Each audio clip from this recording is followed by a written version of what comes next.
everybody. I see we have quite a few folks signing on. Thank you so much for being here. As you can see, we have Director Bobby Cagle joining us from the Department of Children and Family Services. So excited to have him today as our special guest for our town hall. I'm going to let people continue to sign on, and then we'll go ahead and start in about 1 minute. Thank you so much for being here. Thank you, thank you, thank you. And I see we have our student production team, Cheyenne, Brittany. I am recording, but if you'd like to record, you're welcome to do so as well. Okay? Thank you all for being here. Yeah. And Bobby, just again, for the sake of time, I'm not going to do introductions of everybody joining us today, but as people sign on, I'll just acknowledge in groups that we have folks right now from mental health at UCLA joining us, working across a variety of subjects within mental health. We have education faculty, we have law folks, we have medical folks, we have education. Again, I'm seeing more medical folks signing on, some wonderful faces that I've not yet gotten acquainted with to know their fields. So if you do want to share where you're from, please feel free to put it in the chat. We're happy to share with Bobby, as we go along there, where you might be from and your department or your, affiliation at UCLA. Okay. And again, I'm going to give it about 1 more minute, and then we'll go ahead and start. Okay. Thank you again for being with us.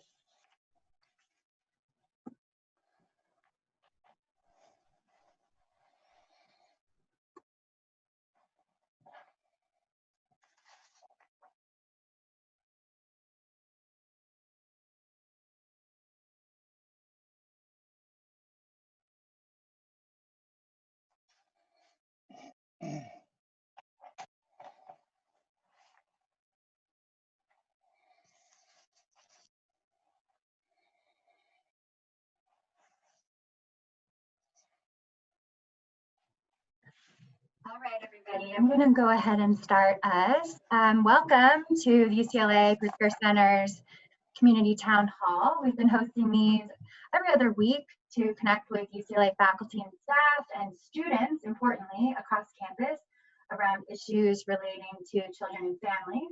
We're really excited to have recently opened the town hall to a few more colleagues joining us from some county entities as well as school districts. So I see we have Dr. Robert from DMH joining us. We also have some folks from various school districts, UCLA Community Schools, Lancaster Unified School District joining, among others.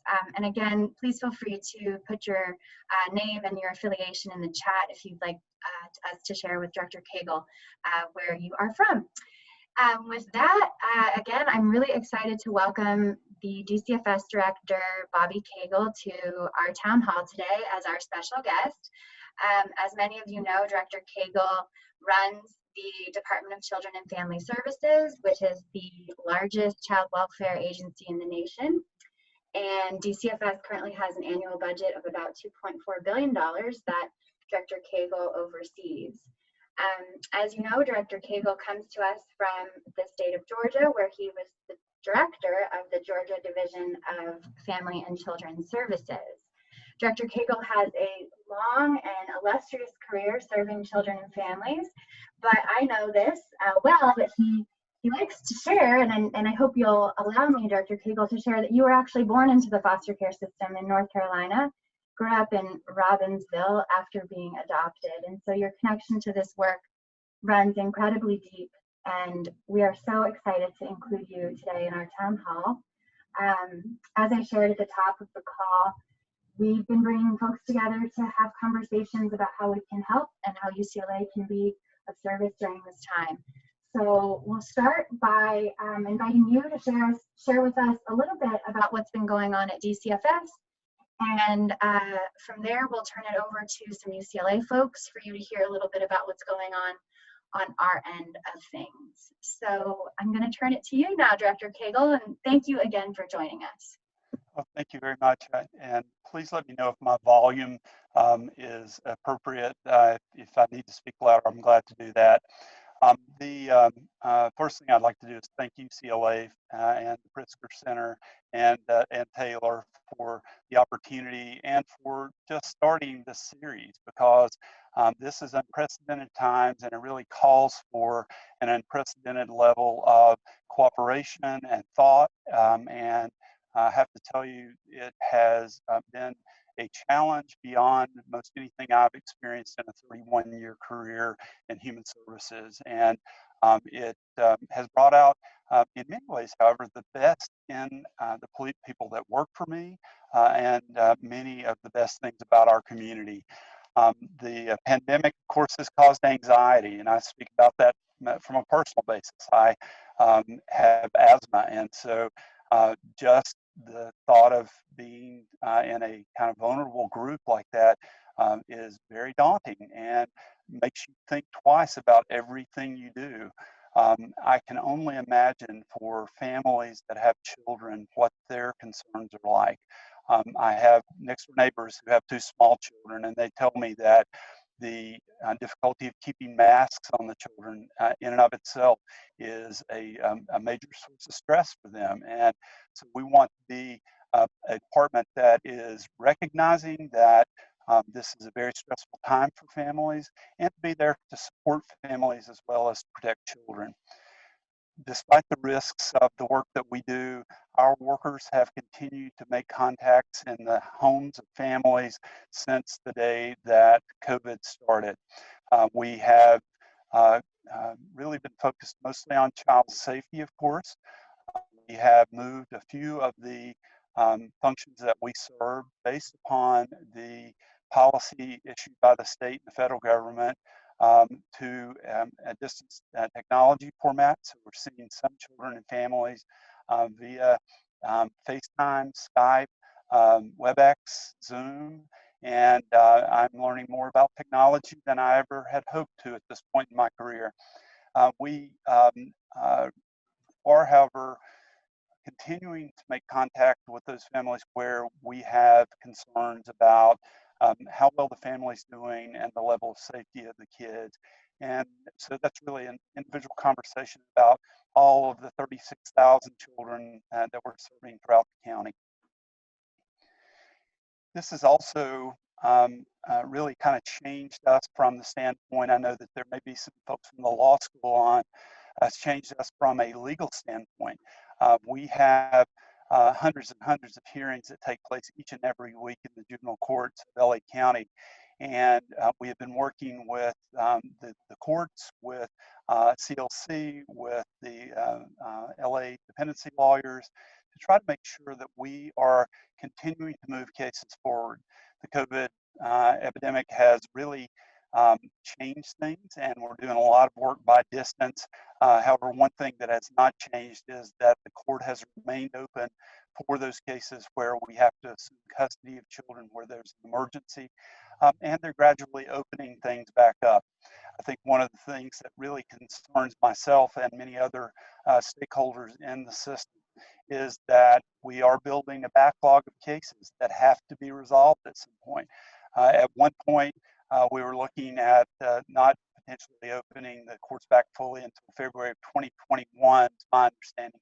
And the estimate at that time was that we might have 33,000 cases that had party hearings. And so we are still talking on a regular basis with our court partners and with the partners that represent our parents and our children to make sure that we're moving those things along as quickly as possible. We are also really struggling, I think, in many ways, as many systems are, with how we handle kids that are coming into the foster care system. And one of the things that we are really concerned about is how you handle children and youth entering the system, make sure that they are not compromised health-wise, and that in the same light, our workers are not compromised and the families are not compromised either. Early on, we had a great deal of trouble trying to get the personal protective equipment that is needed in order to be able to do this work. Thankfully, we have resolved the issues around gowns, around the face masks, around eye coverings, around shoe coverings that we need in certain circumstances. But I can tell you that we still have a real challenge around hand sanitizer. As you know, going out to the field, you can't always access water and soap. And that's one of the key ways that you prevent transmission of this disease. And so we are continuing to work with partners in the private sector. And as late as yesterday, had a provider who gave us um, a huge load of hand sanitizer in order to be able for our staff to continue to do their jobs in the field. Um, we have also known from the outset that this really required extra communication above and beyond anything that we would typically do. And so I have been communicating to my staff via video, via written messages, via conference calls, and the same goes for parents of children in our care, for foster parents, for the provider agencies, for other stakeholders, so that we can keep them informed about the things that we're doing. I'm very thankful to the County of Los Angeles for its preparedness. Although none of us were prepared for a pandemic of this type, we did have a very well thought out emergency management system. And the first thing I did was reach for the emergency management manual that was kept up to date by my predecessor and the people that work within my department on preparations for emergencies. And we began to establish protocols around all the things that we have to do based upon those previous emergency plans. I cannot tell you, it just really shakes me to the core to think that there's anybody in the country running a system of this size that didn't have a well thought out emergency plan that gave a basis for what we were trying to do. And so I'm very thankful for that. We do have some concerns that are continuing. We have had a decline in calls to the hotline. Many of you are familiar with our system. If you're not, the calls to the hotline in any jurisdiction that I've worked in 3 states now. Um, the drivers for a hotline system typically are education professionals, medical professionals, and law enforcement. And during this, of course, without children being in the line of sight of education, without them going to the doctors as they normally would, and without them being outside their home, all 3 of those are hampered. And so we've seen a 40% decrease in the number of calls. There is one piece of encouraging news, however. We have seen a doubling of the number of online reports for our mandated reporters. However, we're still working with with LACO, LA County Office of Education, to make sure that we are educating the teachers, educating the other support workers, and the administrators throughout the system on reporting and the needs for that. One thing that I would like to make sure that you understand leaving here is that I cannot keep my earpiece in. I'm sorry. We are continuing the contacts that we would do normally with children. And because of this pandemic, we have begun to look at things a little bit differently using video technology when we can safely. But we're about to start back with in-person contacts in all cases in the very near future because we know that that is needed. And so the contacts with families have never decreased. There's some controversy going on with law enforcement, with the sheriff, but I can tell you that we are working across agency lines, continuing to make sure that we have the outreach that is needed, and that when it's appropriate, we will call in law enforcement, because sometimes our staff encounter things that are clearly criminal and need to be dealt with immediately, and they have to assist us also when we're removing children from homes where danger is present. We are also well served by Prevention and Aftercare Network that many of you are familiar with. At one point, we were expending up to $20 million a year on prevention and aftercare providers in the community. That the whole design was to get to families the things that they need before it amounts to child abuse or neglect. that is still of paramount importance in what we're doing. We have had a slight drop off, I should say a major drop off in funding because some of the funding we were using was one time. We're still spending $12 million a year on that effort. And during this pandemic, we have seen those providers stepping up, doing outreach, doing things like food drives, distribution of food, distribution of other needed items, hand sanitizers, masks, those kind of things, and trying to continue online services to make sure that families that are in need are receiving parenting classes, that they can get financial literacy, that they can have peer support, and those things are all very important. One of the interesting things that we have done is that early on, I determined that we were not going to be able to keep our staff safe because our offices are not set up to allow for social distancing. And so we sent 75% of our staff home to work from their houses. We have, the majority of them are teleworking, but we have made a transition that I think will be a lasting change. We want to make sure that the ability to telework remains for staff that want to do that. And so I would predict to you that you're probably going to see a major shift in the way that services are delivered, not just in child welfare, but in human services in general. And that, I think, is going to be a good thing for children and families. It's also going to be a positive thing for the employees that work for us because in our employee surveys, they tell us very clearly they want the flexibility to have schedules that they can dictate. They also want the flexibility of being able to work from home. And we have been able to afford them that opportunity during this. And I can tell you at this point, the evaluation that we have done has shown that we've continued the work that we were doing previously and have really had no drop off in the effectiveness of the work as far as we can tell at this point. That is a continuing evaluation, and we have a group that's looking specifically at that each and every day. We also are looking toward our community outside of LA County and to the research community and the education community at the university level because we need ideas around what it really looks like to do meaningful engagement with children and families in a video context. How do you assure yourself that the child is okay if you're looking at them through a video feed? And that is something I think everyone is struggling with and something that we will continue to work with our partners to try to understand. I'm very thankful for the opportunity to be with you today, and I'm very interested in hearing the conversation that will ensue. Hopefully learn some things to take back with me and use in the very near future in the work that we're doing. Taylor? Awesome. Thank you so much, Director Cagle, for the update. We really appreciate it. If anyone has any questions, feel free to put them in the chat. But in the meantime, I'm going to move us to our UCLA speakers, just so that Director Cagle can hear a little bit about the great things that UCLA faculty and staff and students have been up to during this time to support children and families.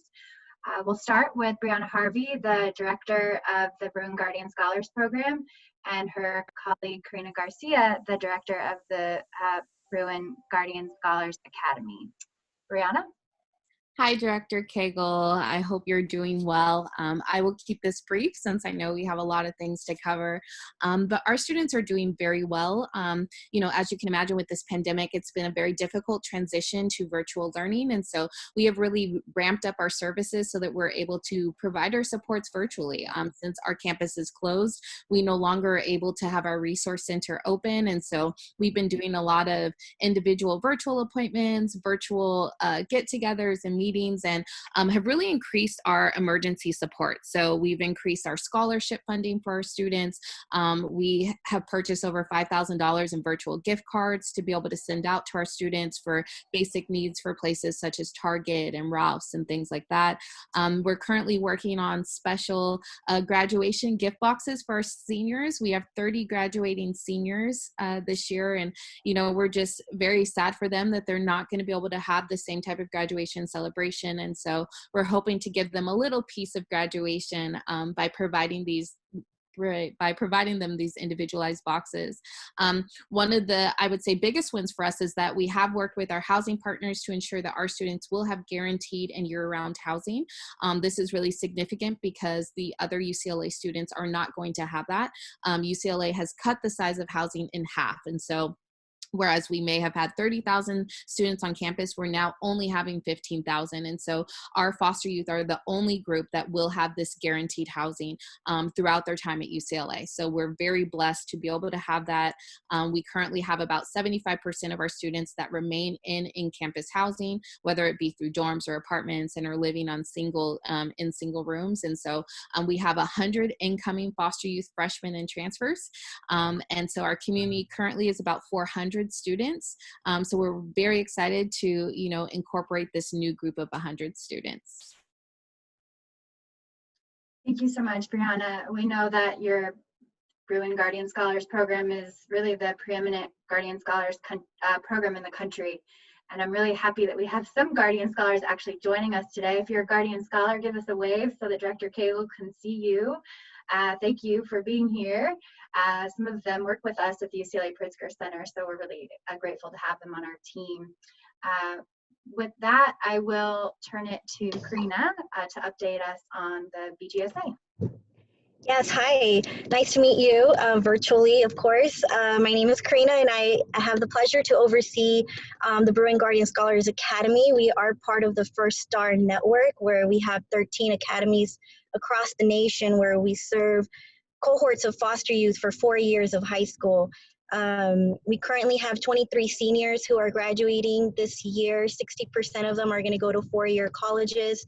40% will go to community college or vocational school.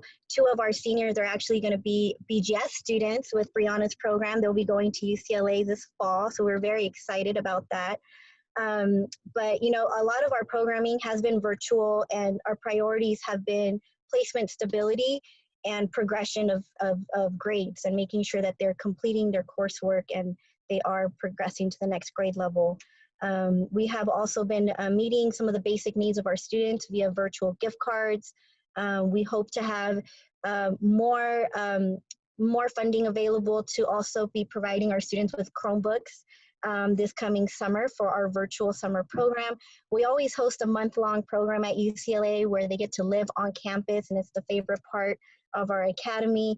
Unfortunately, it'll have to be virtual for the time being, but as of now, we hope to serve our 30 freshmen and sophomores that we have right now, and we'll be bringing on an additional 15 freshmen next fall.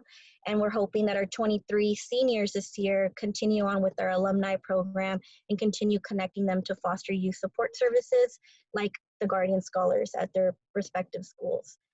So it's been quite a challenge to get a hold of a lot of our students, but I believe, with our connections with DCFS staff and our school administrators, we've been able to successfully contact and reach every single student at this time.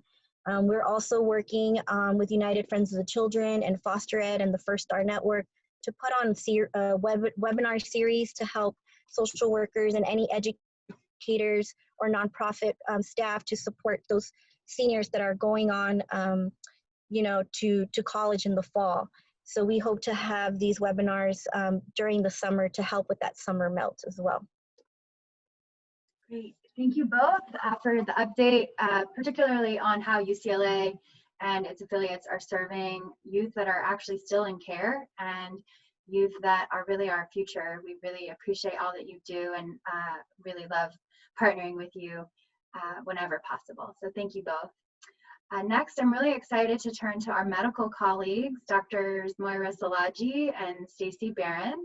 I'll let them introduce themselves and then share how UCLA has been caring for so many kids and families during this time. Dr. Szilagyi? Oh, Dr. Szilagyi, you're on mute. I always do that. Hi, I'm Moira Szilagyi, and thank you, Mr. Cagle, for coming. It was really great to hear from you. And really, I have to say, inspiring to hear what Bruin Scholars is doing and the Bruin Guardian. UCLA, and I have to thank your groups, because I had a young man coming into medical school who was a foster care alumni, and he was going to go to Yale, but y'all got it together and he's coming to be a Bruin. So we're very proud to have him. He's really remarkable. But he felt very welcomed at UCLA thanks to your programs. So I'm going to stick to mostly UCLA, maybe let Stacy talk mostly about all of you, where we both work in the hub up there. UCLA does not directly serve children in foster care and pediatrics, except through some of our subspecialty services. Had I realized that, I might still be in New York, but we do. I've started bending subspecialist arms so that they will take our children and do evaluations for them. So I've started my own kind of referral stream into UCLA, particularly to our developmental behavioral pediatrics unit, which I happen to run. UCLA, like every place else, and like all of you, we basically went overnight from in-person visits to virtual visits. At UCLA, we've been able to do telehealth. At all of you, we're doing telephone calls. I will say personally, as a provider up at all of you, the foster and kinship caregivers, which is really who I've been talking to, have really welcomed the connection.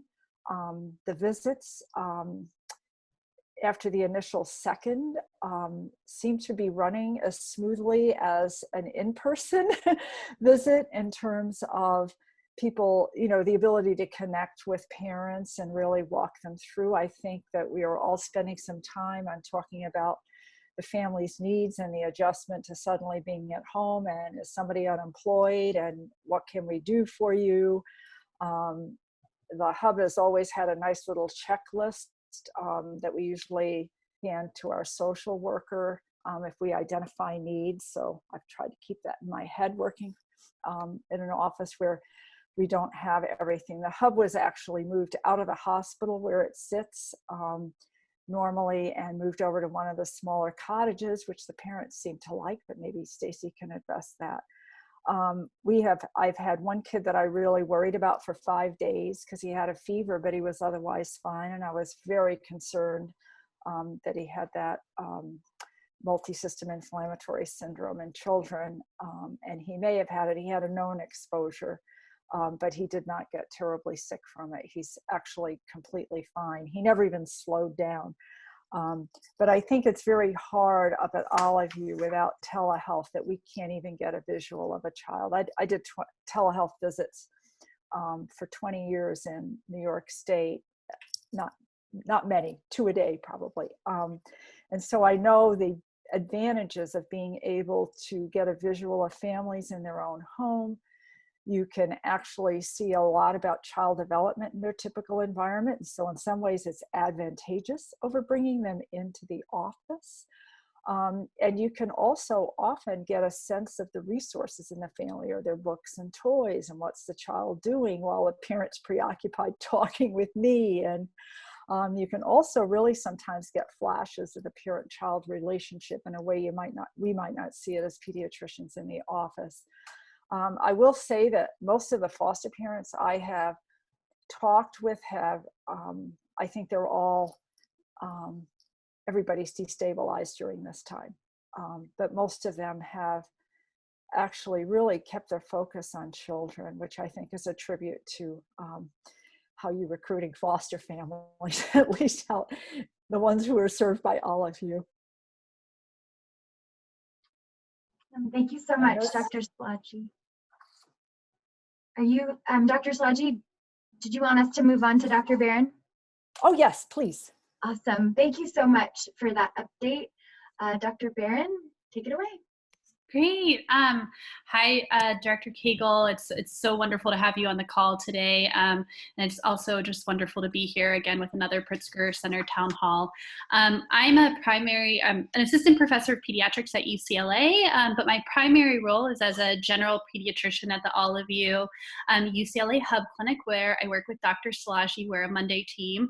I actually went to college in Atlanta, which is where my passion for serving youth in the welfare system began. So we have some Georgia ties together. I'll tell you a little bit about some of the things that we're doing at All of You and in the Hub Clinic. So as Moira mentioned, we are doing telephone visits. We, in the next month, are going to be getting the Zoom health platform, so we will be able to see our families, which will be a huge addition. Though, as Dr. Szilagyi mentioned, I think our families have been very appreciative of the phone check-ins, and we've been able to do a lot more of those. We are also continuing to see initial health assessments in person in a site that is located off campus from the hospital, which has been a nice way for families to feel more comfortable coming to care. And we're seeing all of our initial health assessments in person there. And mental health has been able to touch base with all of those families as well. We got a very nice donation from Baby to Baby, which has provided free diapers and formula to our families, which has been really helpful. And as Dr. Szilagyi mentioned, we are continuing to do our social screeners, and our case manager has been really helpful in linking our patients to the necessary services to pay electric bills or help with rent or help with food, etc. Right now we're really working on our vaccine catch-up. As many of you have probably heard in the news, vaccination rates in pediatrics generally and nationally is declined, and there's actually a new campaign through the AAP, Call Your Pediatrician, but particularly at the Hub Clinic at All of You, we have put together outreach lists to make sure that we are calling our patients who may be due for some vaccinations and letting them know discreetly what we're doing to keep them safe and how important it is that they come in to get caught up on those. I think I have just a few more things. VIP started a COVID call line, which has been really amazing for DCFS involved families or social workers who have COVID related questions to call and check in. And then we are recently just assembled a group of primary pediatricians across the hubs to actually address some of the general pediatric issues that are unique to welfare-involved families, and I think this work group will be really pertinent for our COVID times. And then lastly, we're really thankful to the Pritzker Center for a grant that is going to help us work on creating a role for a reproductive health navigator in the hubs, which I think was a pre-COVID project, but is even more pertinent during this time where access to reproductive health services is even more challenging than it was. And we know there's reproductive health disparities for youth and that are welfare involved. So we're really excited to get started on that and to be partnering with UCLA. So we welcome any questions that you may have, but thanks for being on the call. Thank you so much, Dr. Szilagyi and Dr. Barron. We really appreciate the medical update and know how important the medical care of our kids is, especially during this time. So we thank and honor both of you for being on the front lines and still being in clinic, taking care of our kids, and in many cases, their caregivers. Thank you, thank you, thank you. I am now really excited to turn to Dr. Tsao with the UCLA Ties for Families and the UCLA DMH Center for Excellence. Take it away. Hi, Director Cagle. I'm Eugenia Tsao, and I'm actually going to be talking today primarily about DMH Prevention Center of Excellence and our work with your staff directly. So last year in 2019, I met you in August, I think of 2019, one of your last trainings. We trained 1,200 of your manager on trauma responsive, resilient, strengthening child welfare system. And after that training, we launched into another kind of offering for your managers. We were really providing them reflective management and leadership sessions in order for them to solidify the knowledge that we applied in the training that you attended. And so we were delighted to be able to be in many of the offices, completing 3 of them before COVID hit. And then about 11 of them were ongoing. So we were in 11 of your existing offices at the time when COVID happened, and we had to shut down. And at that point, we decided to suspend those sessions, but we have resumed most of them now. And we're doing them through video conferencing format at this point. So we're again meeting with your managers in order to really sustain that practice within your offices and being able to kind of continue that work. And in addition to that, after we trained all of your managers, we moved on to training your workforce, which, as you know, it's a lot of people, thousands of you. And so we were able to train about 1,300 or so before COVID. And I'm also very happy to share that in May this month, we've been able to launch a version where they're getting 3 online trainings through our e-learning network. And then we're offering 3 hours live webinar. So again, we're starting to work with your staff in terms of getting that same training. And then finally, the last thing I wanted to share from the DMH Prevention Center of Excellence is that we've created a resource guide in terms of around COVID. And so it really highlights what could be beneficial for families directly, but also for providers and community members. So Taylor's gonna put that in the chat room so it can be shared with all. Thank you. Thank you so much, Dr. Sal. I am putting that in the chat as we speak. And while we do that, Dr. Sal, do you mind just sharing with Director Cagle in briefly just a reminder on what the COE and the DMH Center of Excellence at UCLA really is, just so he has that. Sure. So DMH, it's a partnership with Department of Mental Health. And so we're providing trainings and different platforms in terms of getting our whole LA County system, at least the training efforts with regards to trauma and resilience informed care.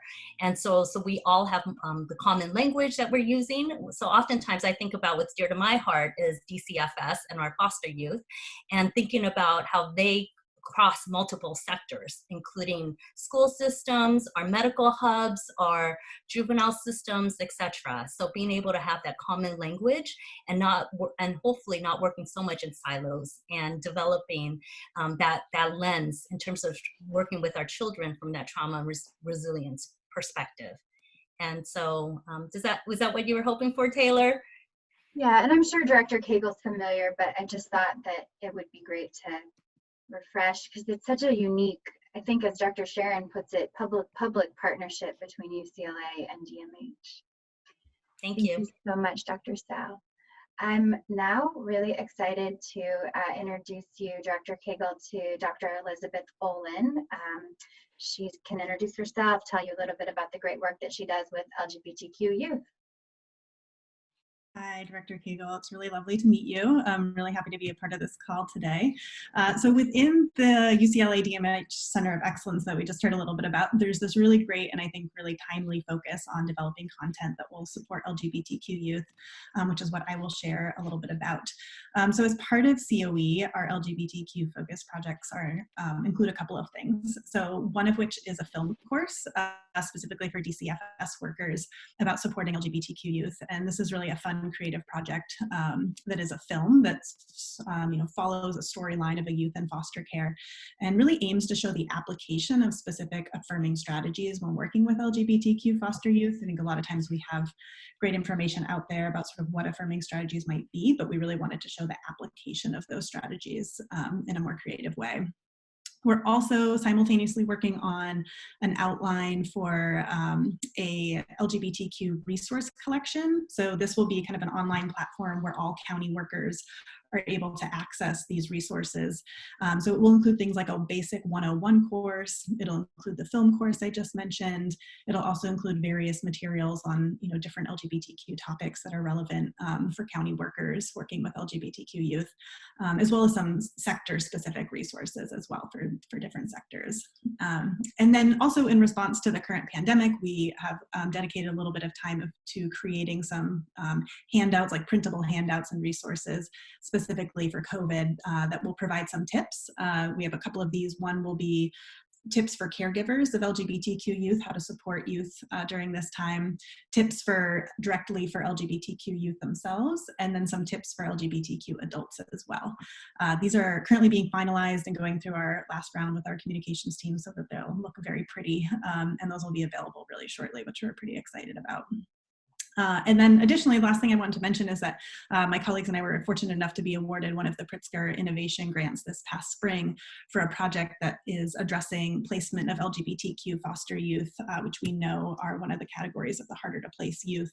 And so our plan is to survey prospective resource parents and to try to understand what their perceived obstacles are when considering taking LGBTQ youth in their homes, and then to subsequently create resources and or training that will hopefully address those obstacles and hopefully increase prospective parents' willingness to foster LGBTQ youth. So those are some of the main projects that we have going on, and I'm really excited that I was able to share that information with you.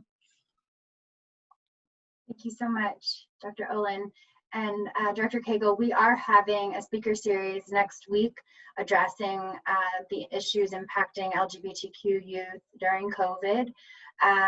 Dr. Olin will be speaking, as well as Ariel Bustamante, who I believe you know from the LA LGBT Center, with us next week. We are engaged with your staff at DCFS to address LGBTQ youth issues. They've been really well connected with us, and so we're really excited to offer that to the public and for free. Currently have nearly 200 people signed up for that, so just wanted to share that we continue to prioritize the LGBTQ youth population in our work, and we know you do as well. So thanks, Dr. Olin, for that update. And I'm really excited to turn to Dr. Audra Langley, who I know you know, our co-director at the UCLA Pritzker Center.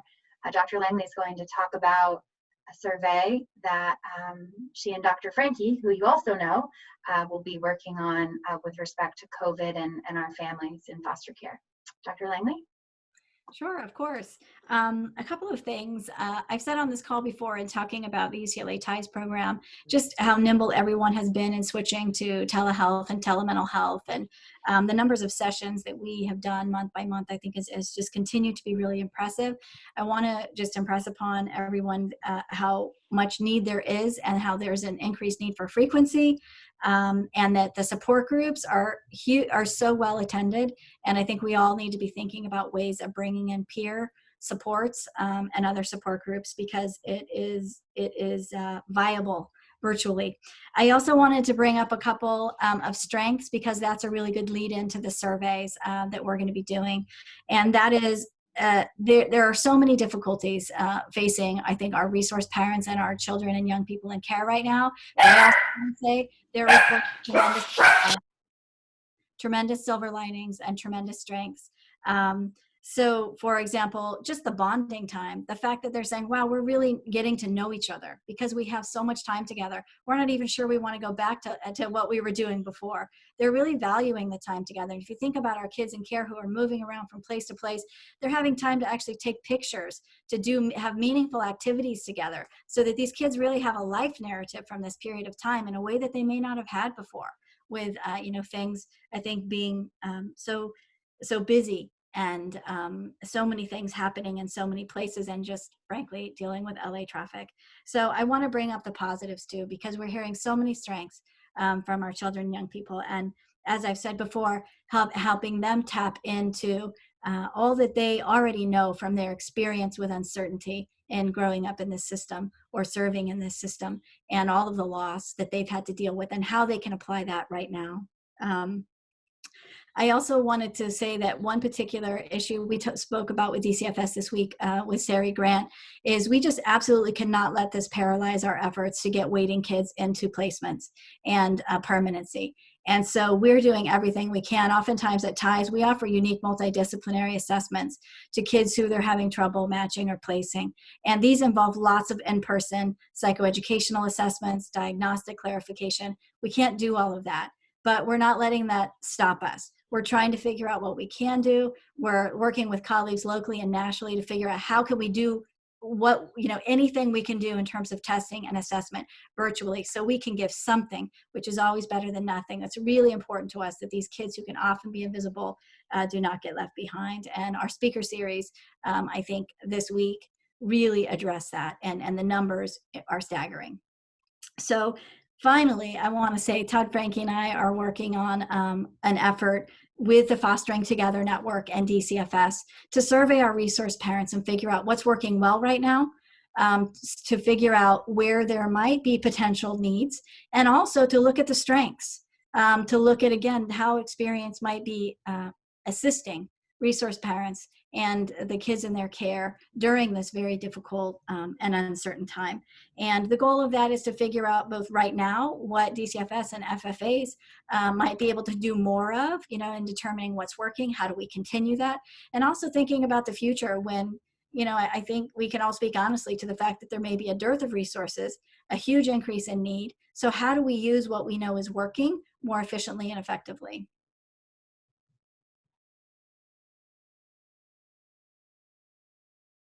You're on mute, Taylor.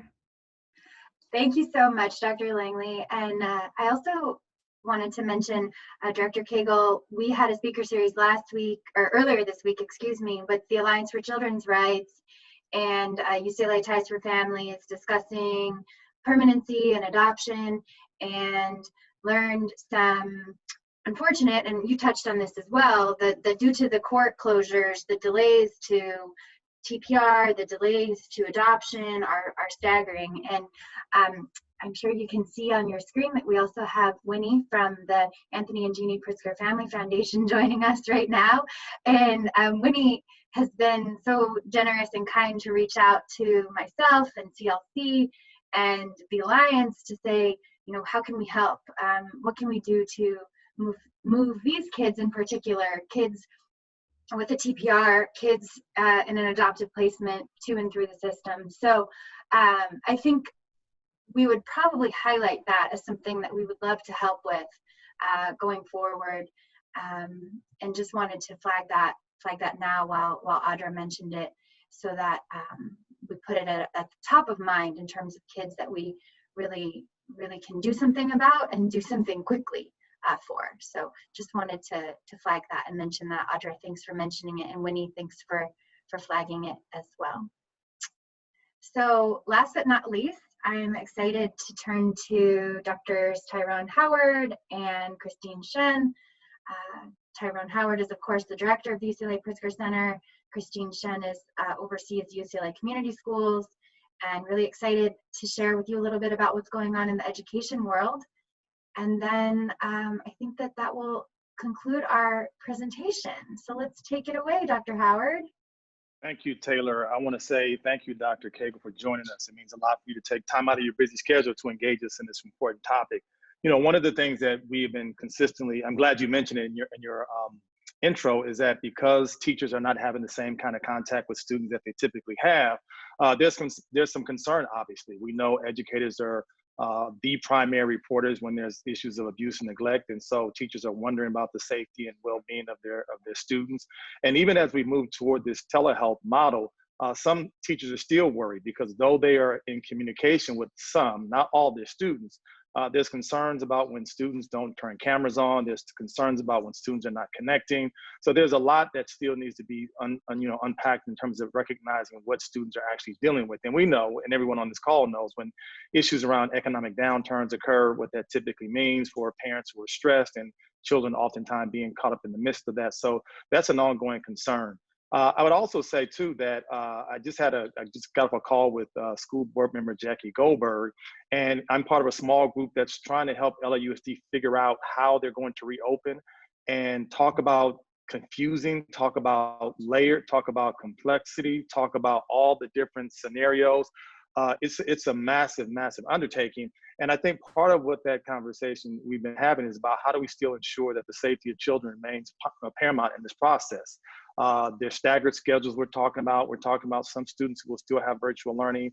But one of the through lines that continues to come up is the social emotional well-being of students as they prepared to come back to schools and what that will look like. And do we have the supports in place, not only in schools, but do the children have these supports in place at home? Do their parents and caregivers have the supports in place as well? So there's a lot to be considered as we move forward. One of the things that's come out of this town hall meeting, we've been able to really do a great job in terms of creating a tutoring network with the Lancaster School District, because one of the things that we were hearing is that parents and caregivers did not know how to help their children at home with schoolwork and other tasks. And so we've been able to enlist approximately 150 UCLA students who have been able to put themselves in positions to provide tutoring support and academic services to families, parents, caregivers, and students during this time, because it's been a stressful time for a number of parents trying to support their students while trying to work, while trying to find jobs. So that's been a plus. And I think that's something that's going to ultimately provide to be a more permanent type of approach in terms of how we can utilize and access the students at UCLA to provide ongoing support to students, not only in Lancaster, but also in our UCLA Mann Community School. So I'm going to let Dr. Christine Shin give us an update, because she is there at UCLA Mann, and she can tell us some more about what's happening at Mann. Oh, thanks so much, Tyrone, and thank you so much for joining us, Dr. Cagle. I learned a lot from you. Our Mann site, just to give you a little bit of background, it's about 500 students. It's a middle and a high school. 40% of our kids are in out-of-home placements, which we identify as being homeless, foster care youth, kinship placements, or in group homes, and we have a 50% special ed population. So when the pandemic hit, one of the first things that we wanted to do and strategize around was finding our students and figuring out where they are. There was a grassroots effort by the teachers to collect cell phone information from our students, because they're in vulnerable housing situations. They move around a lot. So even as we update our emergency forms, they are not the most updated information for our families. So we have an attendance team, we have teachers doing, we have UCLA support staff looking for students, but we still have about, out of the 500 students, we still have about 100 to 150 kids that we don't know where they are.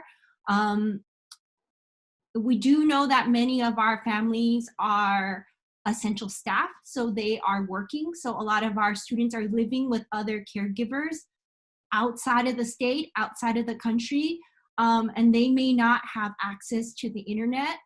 So those are some of our challenges. We know that our kids really need trauma support right now. We have Children's Institute, so another strategy is working with Children's Institute. We are doing telecounseling, but we are struggling with many challenges. Being able to have access to a phone for a long extended time when the family only has one phone. Our kids all have Chromebooks that have been distributed by the school site, but oftentimes in the family, multiple people are using that Chromebook for access. So we do have a lot of challenges. We want to try to sort through it. We know telecounseling is a good option, but we still need more support for our kids. So that's another strategy. COVID-19 support strategies, the teachers have fundraised initially in March when the lockdown, was it March? Yeah, March, the lockdown happened. They had raised $1,400 to send care packages home to students requesting essential household supplies, groceries, and school supplies. And so UCLA Graduate School Education has built on that idea and funded a UC Spark campaign with Giving Tuesday, and we were able to raise, we're around $18,000 now that we've raised for Mann, so that would give us an opportunity to provide financial assistance to every student. Initially, we had hoped that these could pay for bills, as well as the things that I mentioned before, essential household goods, groceries, but it looks like we will be able to use them. We have Amazon cards and we have Ralph's cards. Those are the only two things that we can do through UCLA. And we have a team of teachers that will be collecting feedback from all of our students beginning next week, and then fulfilling those orders and sending them home as an option as a care package, or having students come pick them up at school sites. So the operations team will be doing. So we're working through that strategy that will go out next week. We have also been trying to partner with outside agencies because we are not an official grab-and-go site. All of our kids are having difficulty going to the grab-and-go sites to pick up food. And so we are working with a nonprofit around produce, fresh food to be delivered to the school. And that will be offered to not only our students, but the neighborhood. And of course, Taylor, you connected me with Baby to Baby. So we have a delivery coming to our school site on Thursday. So that's good. And that will be essential goods. We'll put those in care packages so that families in the neighborhood and families at our school site can access those. And I've talked with the teachers, and they'll release students on those days when the school is open to be able to come and pick up those supplies. The last thing is thinking about the future, summer and next year. We do know our kids are burnt out with remote learning. They feel isolated. They are not in homes that are conducive to learning or supportive of their learning. So we're trying to figure out ways to do creative outlets, art therapy, creative writing in the summer. So the Children's Institute is going to fund the summer program. So middle school is going to be paid for by the district and high school, but they're really academically focused. For our high school kids, we're thinking about, we're gonna do an art therapy class and 2 creative writing courses for them. And we're hoping that they will have A through G elective course, get elective course credit. And so they'll have something to look forward to in the summer. I think those are the things, those are the projects that we're working on. Just a few. so many, Dr. Shen. Wow. So that concludes our presentation on all of the efforts happening at UCLA.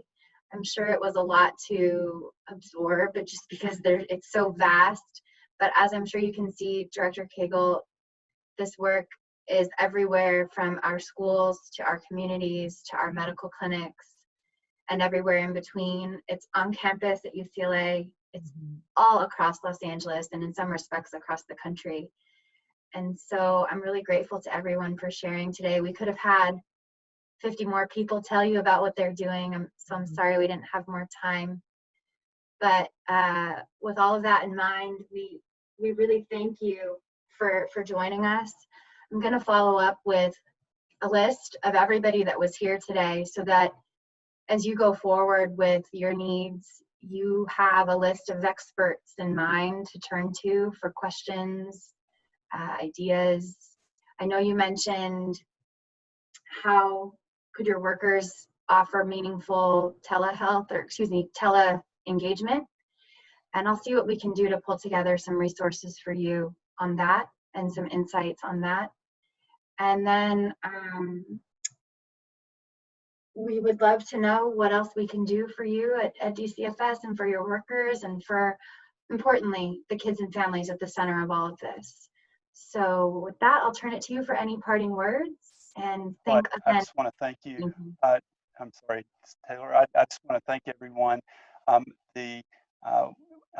thing came through very clear. There's plenty of passion, plenty of compassion for kids and families, and that really has to be the basis of what we're doing. I don't know if you can tell, but I was sitting over here furiously writing as we were going through, taking notes on some of the things that are going on that I did not know about. And so this is very helpful to me as I try to think through how to do the work that we're doing in different ways, and really do just appreciate everything that each of you does. The work that you do is indispensable, and it really augments and allows us to do our work hopefully in better ways every day. And so thank you for the opportunity, Taylor, Dr. Howard, for setting this up, and I look forward to future ones. Thank you. Thank you, Director Cagle. Thank you to all of our participants. Thank you, Winnie, for being with us. Thank you, everybody. Till next week. 2 weeks from now, we're having Dr. Deborah Duardo from LACO Schools join us, superintendent. So education heavy, and we're really excited to have her be with us. And we hope to see all of you too. Thank you again, Director Cagle. Signing off. Goodbye. Bye.